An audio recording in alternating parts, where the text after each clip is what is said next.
నమస్తే, welcome to our channel. నేను సిరి. నరేంద్ర మోడీ గారి ప్రభుత్వం ఏ క్షణమైనా కూలిపోవచ్చని రాహుల్ గాంధీ గారు అయితే కలలు కంటున్నారు. ఏ క్షణంలో అయినా మిత్రపక్షాలు అంటే భాగస్వామి పక్షాలు బయటకు వచ్చే అవకాశం ఉందని కూడా తను చెప్తున్నారు. సో మరి ఇందులో ఎంతవరకు వాస్తవం ఉందనేది మనకి వివరించడానికి మనతో పాటు ఉన్నారు ప్రముఖ senior journalist, political analyst C S Rao. నమస్కారం సార్. నమస్తే సార్, ఇప్పుడు చూస్తుంటే నరేంద్ర మోడీ గారి ప్రభుత్వం ఏ క్షణమైనా కూలిపోయే అవకాశం ఉందని చెప్పేసి రాహుల్ గాంధీ గారు అయితే వ్యాఖ్యానించడం జరిగింది. ఇంకొకటి ఏంటంటే, ఇప్పుడు ఎవరైతే భాగస్వామిగా ఉన్నారో వాళ్ళు బయటకు వచ్చేస్తారని కూడా తను వ్యాఖ్యానించడం జరిగింది. ఇందులో ఎంతవరకు వాస్తవం ఉందంటారు? సో ఒకటి ఏంటంటే, సంఖ్యాబలాన్ని చూస్తే, మ్యాజిక్ ఫిగర్ని కనుక చూస్తే కనుక మైనారిటీ ప్రభుత్వాన్ని నడుపుతున్నాడు నరేంద్ర మోడీ అని చెప్పేసి అనుకోవచ్చు.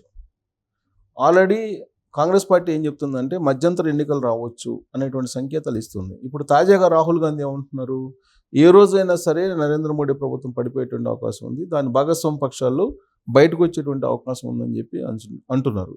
దానికి ప్రతిగా బీజేపీ ఏముంటుంది, పివి నరసింహరావు విజయవంతంగా మైనారిటీ ప్రభుత్వాన్ని నడిపారు కాబట్టి అదే తరహాలో మేము కూడా నడపగలము అని చెప్పేసి వాళ్ళు అంటున్నారు. అంటే దాని అర్థం ఏంటి, ఇండికేషన్ ఏమి ఇచ్చారు బీజేపీ వాళ్ళు, మీరు కనుక ప్రభుత్వం పడిపోతుంది నరేంద్ర మోడీది అనేటువంటి ఈ ప్రోపగండా చేస్తే పివి నరసింహారావు ఏ విధంగా అయితే మైనారిటీ ప్రభుత్వాన్ని నడిపారో అదేవిధంగా మేము నడపగలము అనేటువంటి సంకేతాలు ఇచ్చారు. అంటే దాని అర్థం ఏంటంటే ఇతర పార్టీల నుంచి ఎంపీలని లాక్కోగలము అనేటువంటి పరోక్ష సంకేతాలను ఇస్తున్నారు.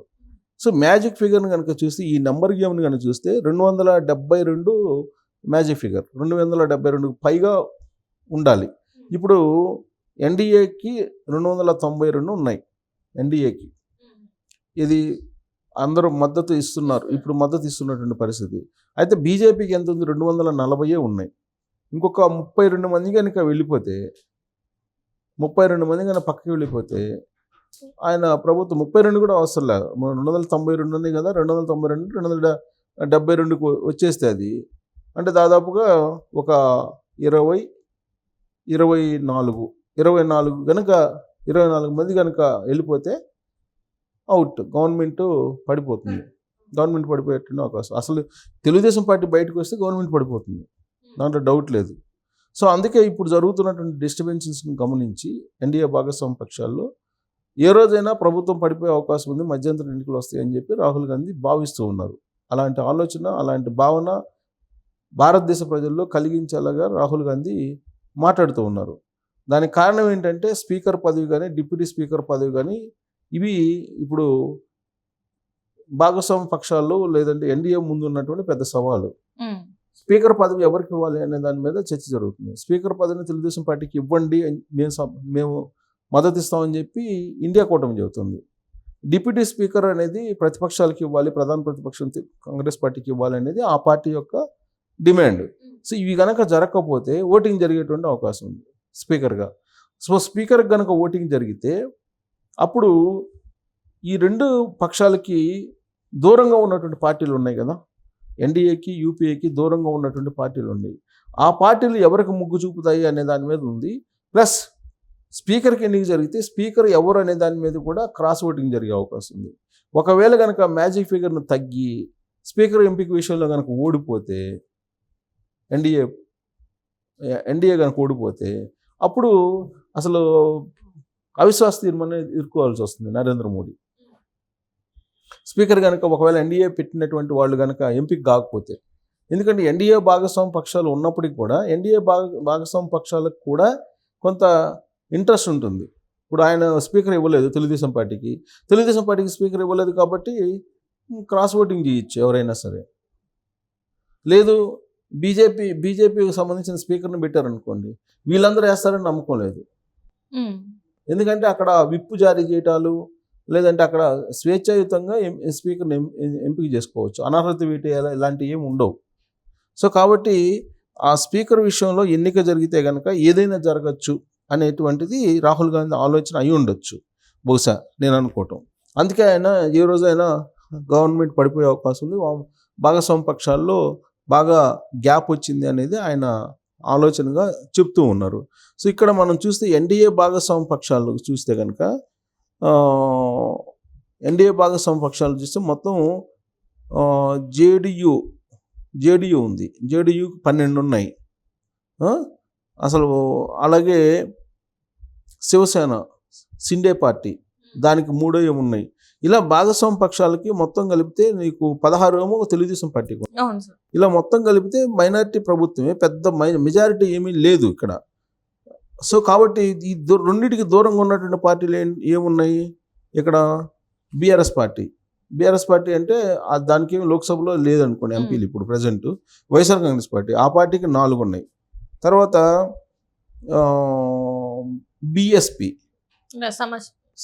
బహుజన్ సమాజ్వాదీ పార్టీ, అన్నాడీఎంకే, బీజు జనతా దళ్, శివమణి అకాళీ దళ్, ఎంఐఎం, ఈ పార్టీలు ఆ ఎన్డీఏ కూటమికి, ఇండియా కూటమికి దూరంగా ఉన్నాయి.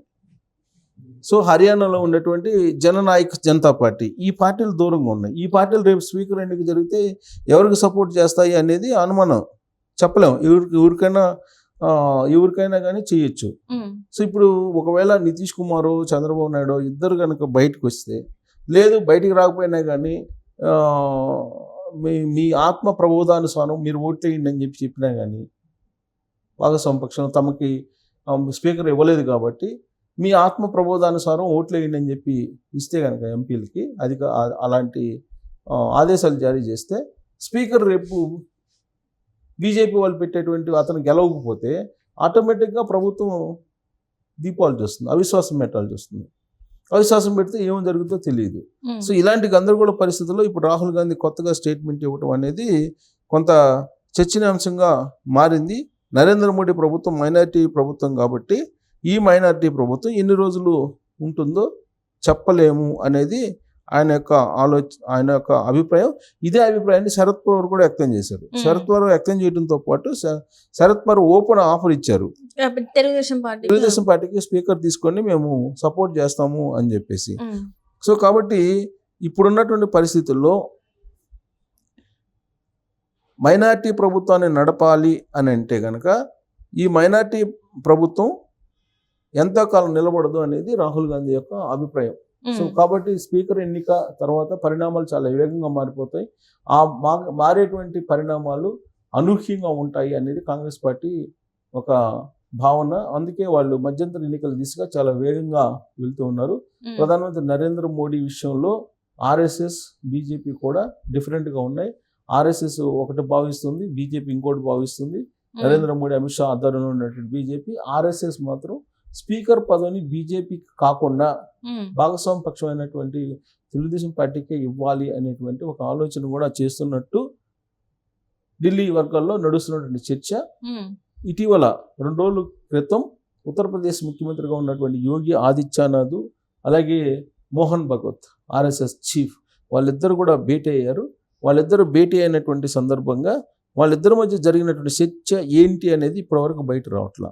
అది కనుక బయటకు వస్తే నరేంద్ర మోడీ ఎంతకాలం పాటు ఉంటారు అనేది మనం ఒక అవగాహన రావచ్చు. ఎందుకనంటే స్పీకర్ పదవిని కనుక నరేంద్ర మోడీ, ఎవరైతే బీజేపీ వాళ్ళు కావాలనుకున్న నరేంద్ర మోడీ మనిషి ఉంటారో, ఒకవేళ వాళ్ళు ఉంటే కనుక 75 సంవత్సరాలు నిండిన తర్వాత నరేంద్ర మోడీని దింపడం అనేది సాధ్యం కాదు.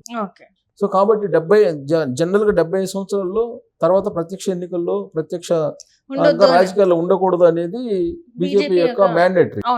సో కాబట్టి దాన్ని వర్తింపజేస్తే కనుక నరేంద్ర మోడీ నెక్స్ట్ ఇయర్ దిగిపోవాల్సి వస్తుంది.